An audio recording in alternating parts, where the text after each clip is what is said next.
ज्योति और उसका पति सजल दोनों एमएनसी में काम करते हैं और उनका 1 साल का बेटा है। पर ज्योति को करीब 15 दिन से वो काफ़ी सुस्त लगने लगा था। बच्चे को उनके पीछे देखने के लिए एक 12 घंटे की काम करने वाली रजनी है। अभी 1 महीने से ही ज्योति ने अपनी नौकरी दोबारा शुरू की है, जिससे वो ऑफिस में भी बीच बीच में बच्चे को देख सके। इस वजह से घर में सीसीटीवी लगवाया। सीसीटीवी काम वाले की अनुपस्थिति में लगवाया था। अगले दिन ज्योति ऑफिस में जैसे ही अपने बेटे की झलक देखने के लिए बैठी तो उसने देखा तेज आवाज में टीवी चल रहा है। काम वाले का पति और सास भी घर पर ही थे। पति आराम से एसी चलाकर लेटा था, सास भी आराम से खा पी रही थी। बेटा रो रहा था तो उसको कुछ खिलाने पिलाने की जगह उसको कुछ सुंघाकर सुलाने की तैयारी थी। ये सब देखकर उससे रहा नहीं गया। उसने तुरंत पति को भी फोन करके घर चलने के लिए कहा। रजनी को शक न हो इसलिए ज्योति ने घर पर बच्चे के लिए फोन किया और ये दिखाया कि वो शाम तक ही घर पहुंचेंगी। रजनी पूरी तरह निश्चिंत थी। उसका पति और सास अभी घर पर ही थे। जैसे ही ज्योति और उसके पति ने अपनी चाबी से घर का दरवाजा खोला वो हैरान रह गई। सीसीटीवी से तो वे अनजान थे।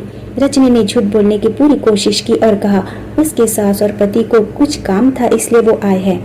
जब ज्योति ने थोड़ा सख्ती से पुलिस की धमकी दी तब उसने बताया कि ये सब 15 दिन से चल रहा है और बच्चे को वो हल्की मात्रा में अफीम देकर सुला देते थे।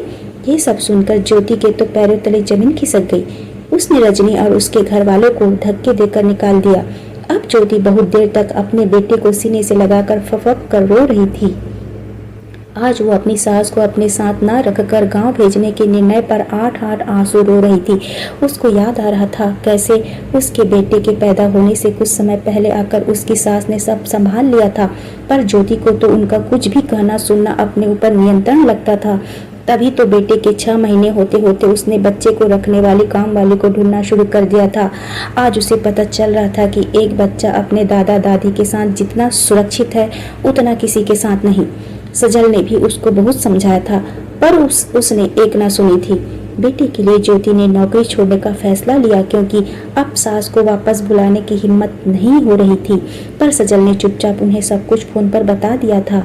अगले दिन सुबह सुबह घंटी बजी तो ज्योति ने देखा सामने उसकी सास थी। ज्योति उनके चरणों में झुक गई। वो उसे गले लगाती हुई बोली, बेटा तैयार हो जा, नहीं तो ऑफिस के लिए देर हो जाएगी। वैसे भी अपने तो अपने होते हैं।